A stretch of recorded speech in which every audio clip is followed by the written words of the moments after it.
जी देश भर की तो खबर ये है कि बहुत हाई अलर्ट पे रखा गया था। यूपी इतने अलर्ट पे था कि आज सुनने में आया कि एक भी जेब कतरा जेब काटने में नाकामयाब रहा है। इतनी हाई अलर्ट पे था। कुछ राज्यों के अंदर कुछ जगहों पे हुआ, तो ये पूरे देश के लिए भी हो सकता था। माहौल पिछले कुछ दिनों से ऐसे ही बनाया जा रहा है। कभी कश्मीर फाइल्स को लेके बनाया जा रहा है, कभी और चीज़ों को लेके बनाया जा रहा है। तो वो उत्तेजना फैला के सत्ता को पहुंचने की सीढ़ी बना रहे हैं, सत्ता की सीढ़ी बना रहे हैं धार्मिक उन्माद को। लेकिन मूर्खों को ये नहीं पता कि इस वक्त भारत की प्राथमिकता क्या। अगर इसे राजनीति समझ में आती हो तो एक काम कर ले, बस युद्ध से दूर रहे और घर में शांति रहे। बटा हुआ लड़ता हुआ राष्ट्र दुनिया का मुकाबला कैसे करेगा, मेरी समझ में नहीं आता। बिखरा हुआ घर बटा हुआ जो घर है वो बिखर जाता है। ऐसी हमारी ताकत बिखर रही है। तो इस वक्त हमें चाहिए ये, हम शांति बनाए रखें इंटरनली, और एक्सटर्नली हमें युद्ध से बचा रहना चाहिए। बस बिखर रहे हैं, विश्वगुरु की तरफ बढ़ रहे हैं।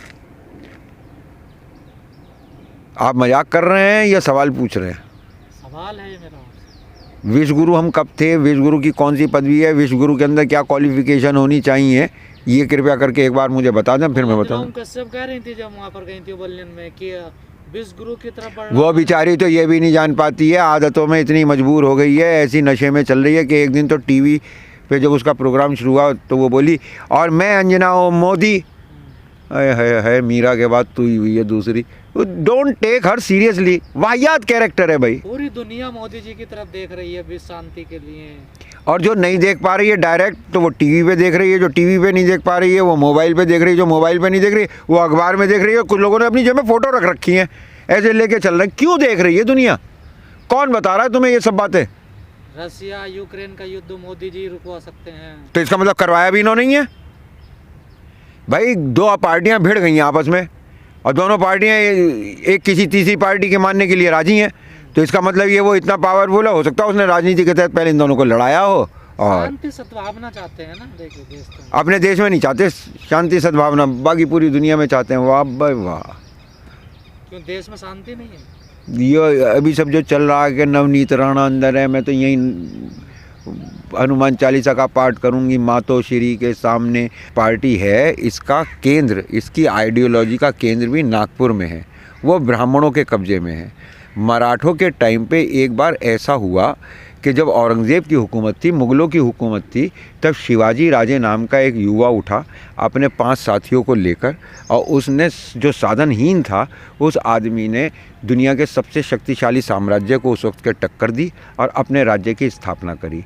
और फिर उसको जो है पूरी, आपने इतिहास में पढ़ा होगा, हिंदू पातशाही, उन्हें हिंदू मान लिया गया। उन्हें हिंदू कह के कहा गया कि इन्होंने हिंदू धर्म की रक्षा के लिए, और हिंदू धर्म में हालत पता क्या थी? जब शिवाजी राजे ने राज्य की स्थापना कर ली तो राज्याभिषेक का नंबर आया। वहाँ के ब्राह्मणों ने ये कह के कि ये शूद्र हैं, उनका राज तिलक करने से मना कर दिया। तब उन्होंने 2 करोड़ रुपए दे के बनारस से एक ब्राह्मण को बुलाया, और उसने 2 करोड़ रुपए लेके, उस टाइम पे 2 करोड़, आज के कितने होंगे, कम से कम 2000 करोड़ तो होंगे भाई। तो उस टाइम पे वो पैसे लेके उनका राज तिलक करा, और राज तिलक जो करा वो अपने पैर के अंगूठे से किया। तो अति असाधारण शिवाजी राजे अचानक इस क्रिया के बाद मेरे लिए अति साधारण हो गए। ब्राह्मण के वो कौन सी मान्यता आपको चाहिए थी? आप राजा तो हो चुके थे। सूरजमल भी शूद्र था, उसने कैसे नहीं किसी ब्राह्मण का पैर का अंगूठा अपने माथे पे लगवाया? तो वो जो मानसिकता, वही ताकतें आज भी लड़ रही हैं। वो चाहते हैं कि अब उस संघ की समझ में एक बात आने लगी है कि मराठे उसके पास से छिटक गए हैं उसकी अपनी नीतियों की वजह से।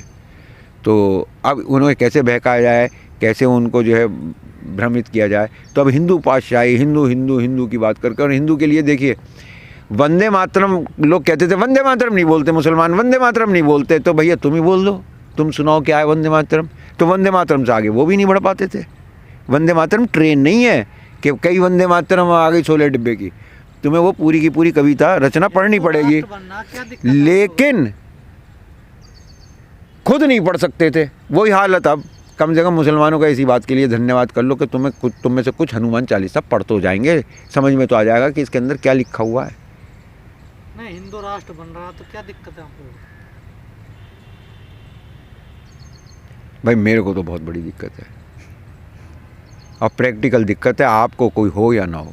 क्या दिक्कत है बताइए ना। मेरा जो पेट का मामला है, मेरा जो चूल्हा है जिससे मेरे बच्चे, वो चीज़ जिससे मेरे बच्चों की फ़ीस की व्यवस्था होती है, वो सारी की सारी वकालत से है। वकालत का मतलब है भारत का संविधान, doctor Bhimrao Ambedkar drafting committee, शायद आपने नाम सुना हो, वो भारत का संविधान।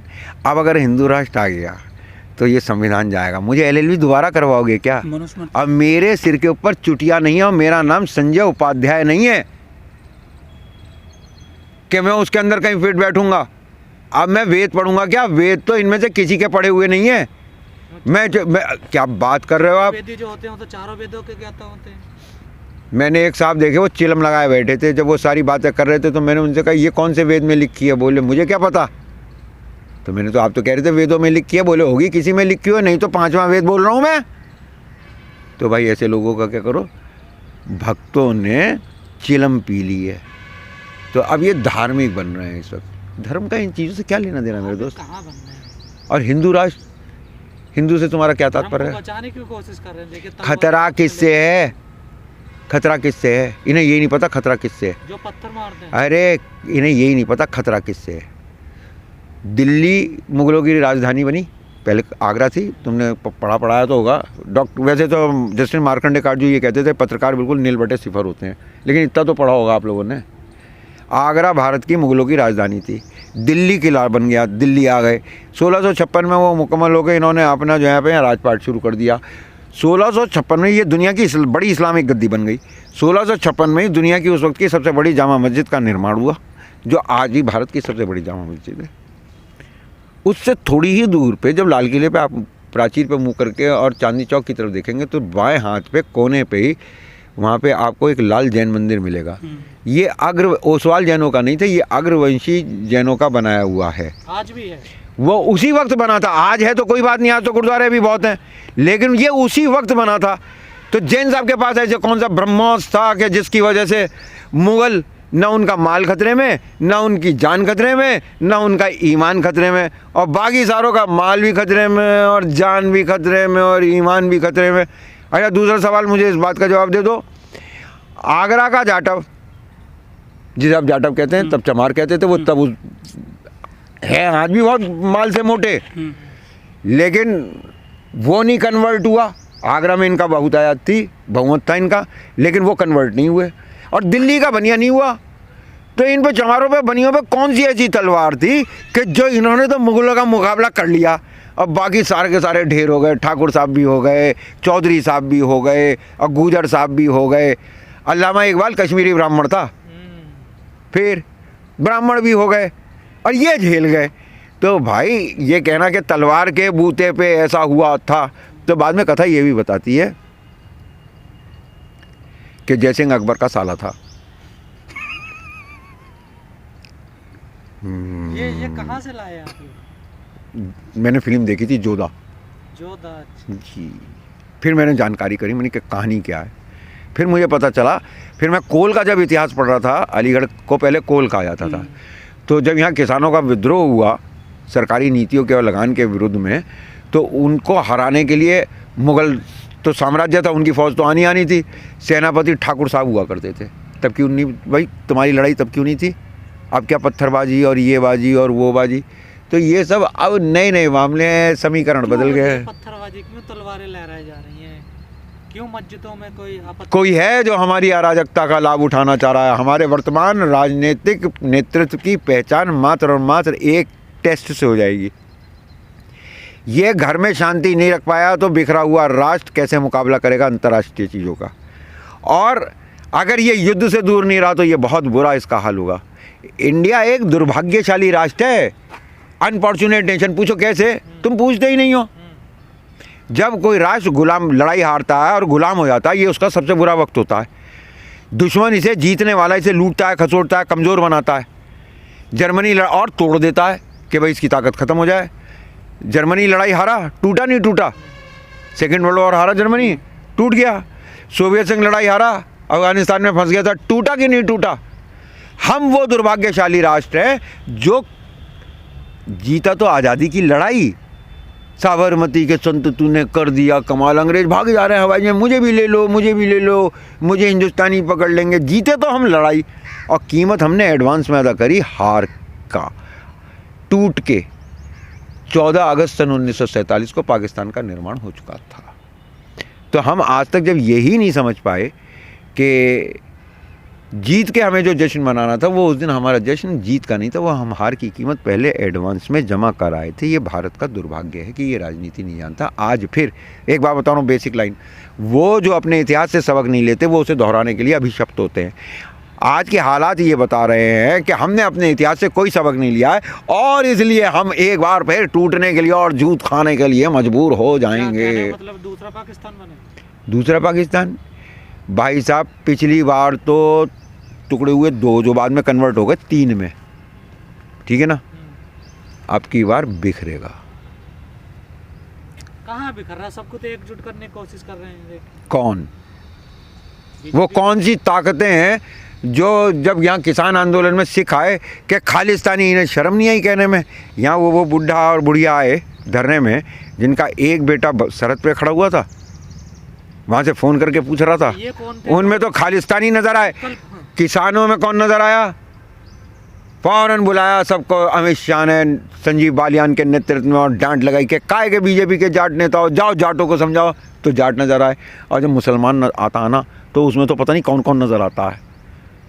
मजहबी नज़र आता है, उनके अंदर उन्मादी, जिहादी, पाकिस्तानी, पता नहीं क्या क्या नज़र आता है। आपने कहा खालिस्तानी, ये जो अभी हुआ पटियाला में, ये कौन था? ये कब हुआ?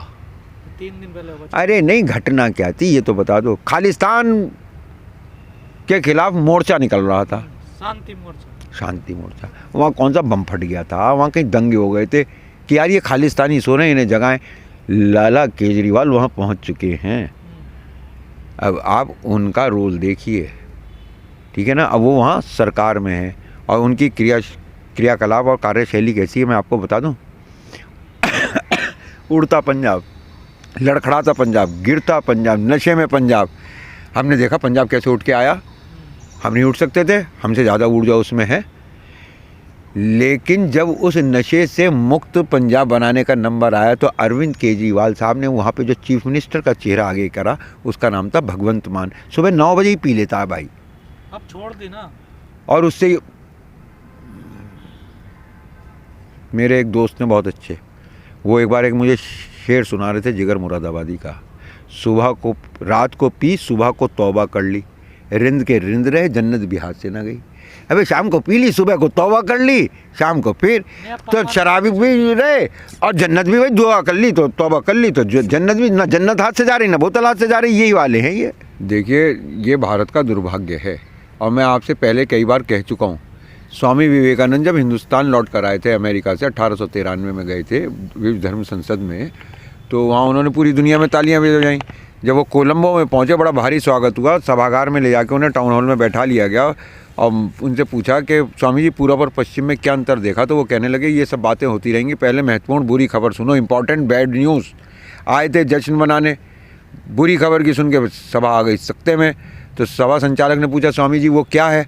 तो उन्होंने कहा, भगवान हमारी मिट्टी में राजनीति डालना भूल गया। हमारी आत्मा का केंद्र आस्था है, हम बिलीवर्स हैं।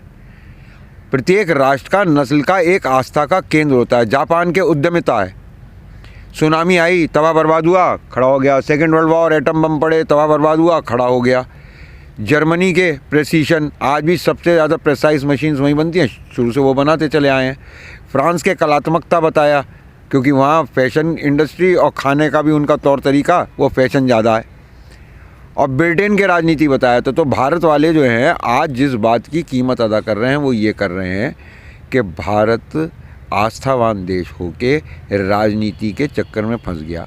अगर राजनीति इसकी समझ में आती तो 1 लाख अंग्रेज 34 करोड़ हिंदुस्तानियों पर हुकूमत नहीं कर सकते थे। It's very clear.